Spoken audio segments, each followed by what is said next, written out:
লাল গরু খাচ্ছে কলমি শাক।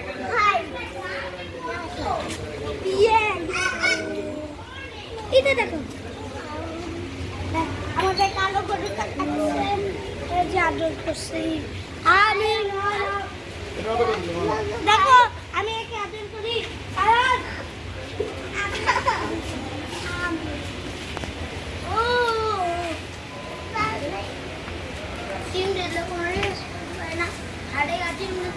ঠাকুরটা নিয়ে আসো, ঠাকুর নিয়ে আসো। হাটে গেছে